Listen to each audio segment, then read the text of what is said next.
We're delighted now to be joined over the telephone by our guest, Dr. Alaa Khalifa, our tourism expert. Dr. Alaa, good afternoon to you, sir. Good afternoon to you.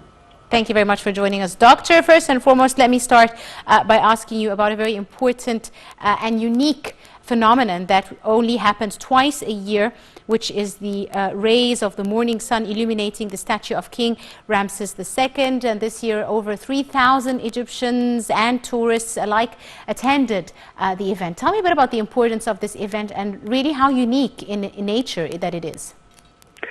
It is one of these rare events that shows the glory of the Egyptian civilization and how advanced were our ancestors.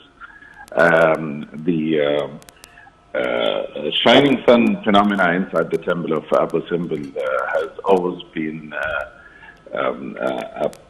something that made the world so much amazed of how our ancient ancestors were able to know much more about mathematics and astronomy, and they were able to make constructions and based on specific days of the year. The fact that we have the sun shining inside the sanctuary of the temple at the day of the king when he was born, yes, and when he was coronated, yes, two specific days, you know, one in the 21st of February, the other one in the 21st of October.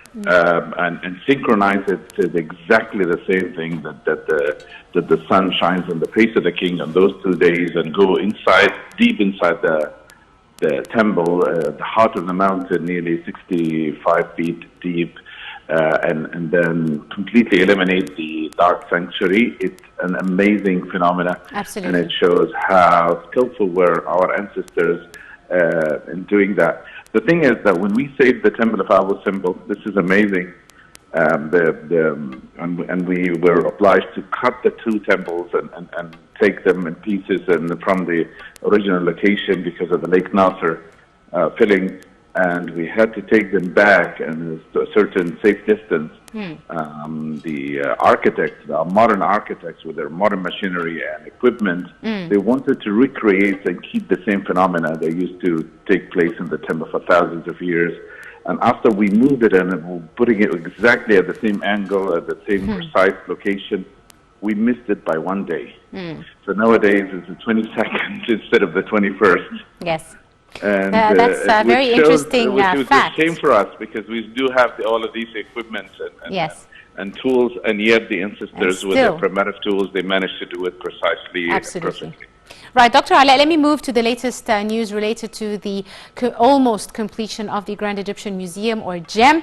We're speaking now about one of the biggest museums with an area of 490,000 square meters, and it includes the complete Tutankhamun collection. Tell me a bit about this amazing museum that is very, very close to completion and what it will mean for, you know, visitors and tourism, especially, you know, enthusiasts when it comes to ancient Egyptian history who will be coming to visit Egypt.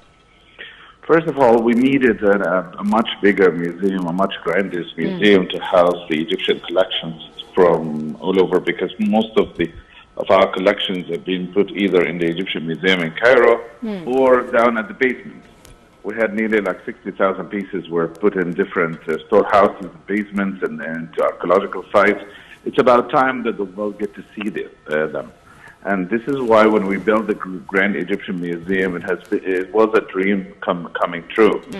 And the space, the area that occupied by the new museum, making it the largest, biggest museum in the world today. Yes. So it is an event that the whole world is anticipating.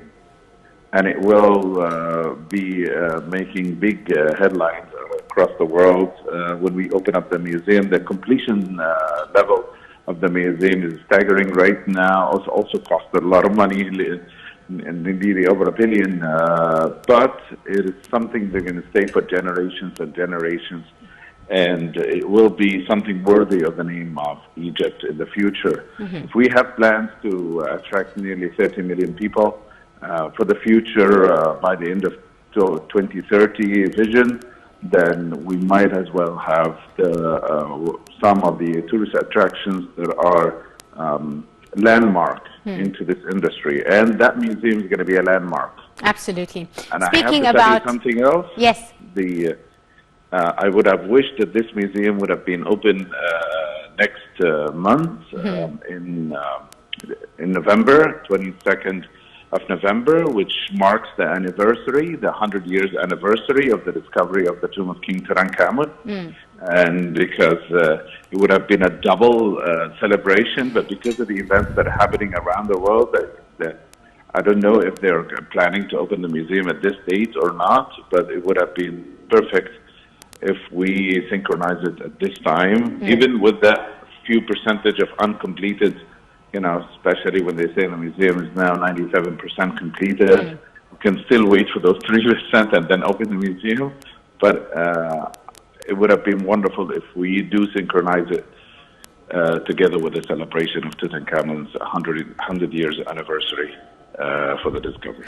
Indeed. Now, the Grand Egyptian Museum is not just, you know, a showroom, but an integrated museum institution, housing, of course, one of the most important collections of ancient Egyptian history, which is the Tutankhamun collection.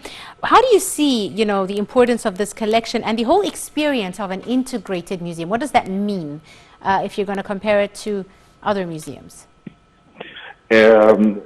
The Tutankhamun's collection nearly reached the amount of 5,000 pieces and objects that have been found inside this tomb. And because the tomb has been discovered intact, we have got the whole collection that needed a much bigger place, worthy to show them all and show the beauty.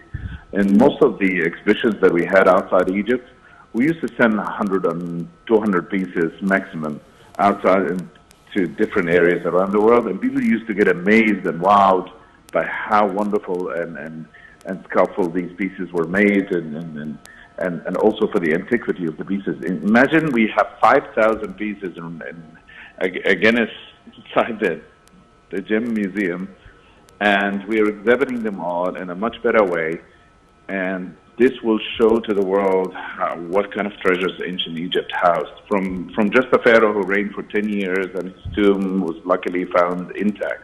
This is why it would have been an amazing event if we do have a soft opening for this museum for the 100 years anniversary of Tutankhamun's discovery. Absolutely right. I'm afraid that's all the time we have for this afternoon, but I'd like to thank you very, very much. Dr. Alaa Khalifa, our tourism expert. Thank you so much, sir, for your time.